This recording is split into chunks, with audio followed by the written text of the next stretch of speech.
There's this one question that keeps popping up all over the place in fields that you'd think have nothing to do with each other, like cybersecurity and consciousness research. It's a question that feels like it's been around forever, but at the same time, it feels completely new.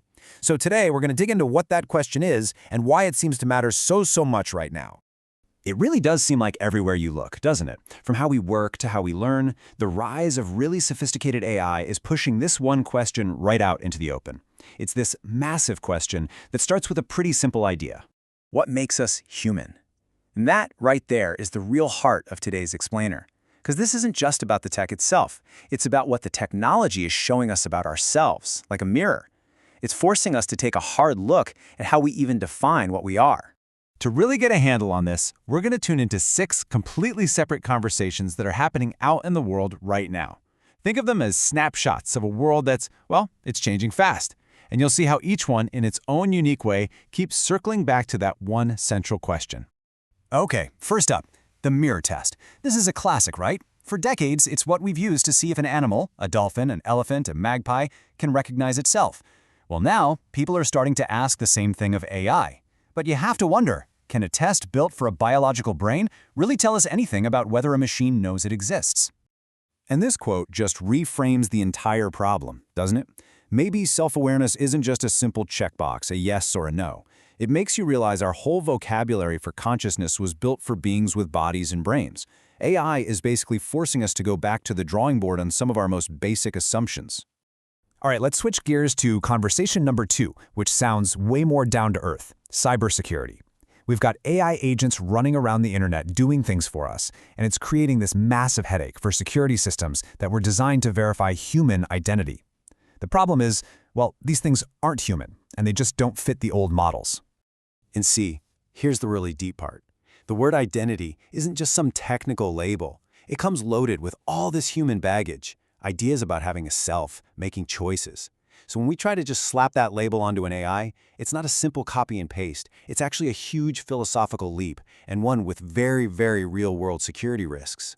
Now for our third conversation, we're taking a hard turn into a totally different world, the study of consciousness itself.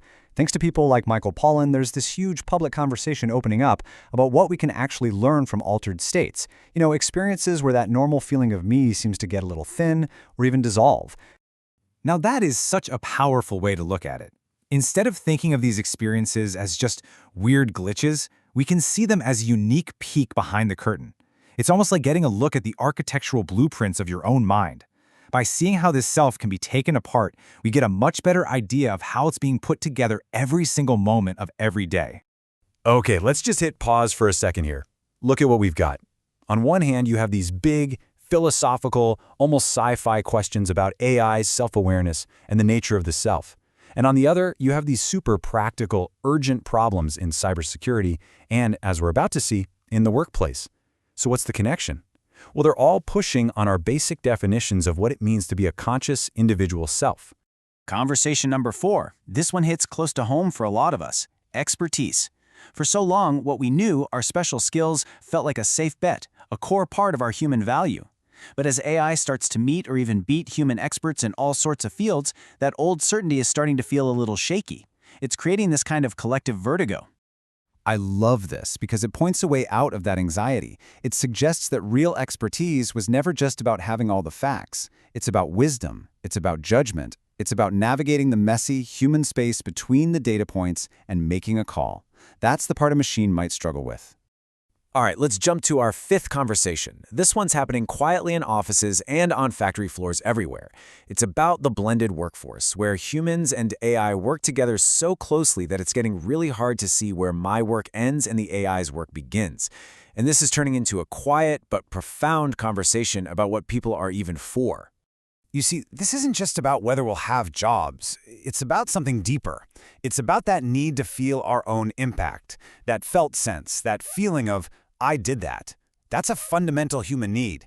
And when that gets all blurry, it creates this deep unease that has nothing to do with a paycheck. And for our last conversation, let's turn to the people who are really on the front lines, students. I mean, they're the very first generation to grow up with AI as just a normal part of learning. And what's so fascinating is that they are often having a way more nuanced, more sophisticated conversation about it than all the adults and policymakers who are trying to make the rules. This just completely shifts the whole debate, right? It's not about, can I use AI on my homework? It's about the purpose of learning itself. Learning isn't just about downloading information. It's the struggle, the process of building a mind. These students are asking, what kind of thinkers, what kind of people do we want to become in a world with these tools? Okay, so we've looked at 6 really different worlds, right?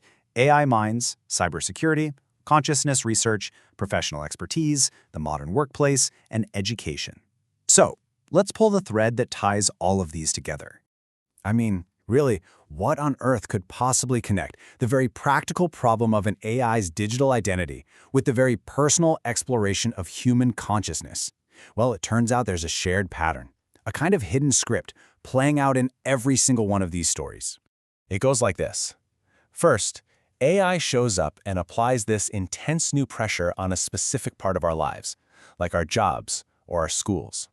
Then, under that pressure are old comfortable definitions, words like identity, expertise, learning, they start to get fuzzy and blur. And finally, out of that blur, this much deeper, much more fundamental question bubbles up. What then is actually unique about us? This is the common thread. Every single one of these conversations, coming from totally different directions, ends up at the exact same place. It's this shared feeling, this sense that something essential about being human is getting harder to pin down. And what's so interesting is that in all these discussions, nobody seems to have a confident answer just yet. And maybe that honesty is the most important part. So what does all this leave us?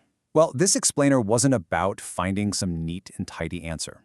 It's really about shining a light on the massive question that's taking shape all around us. And it's a question that's really worth holding on to.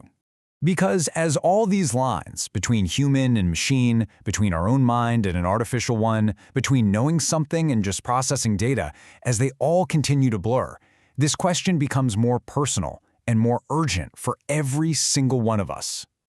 So I'll just leave you with this to think about.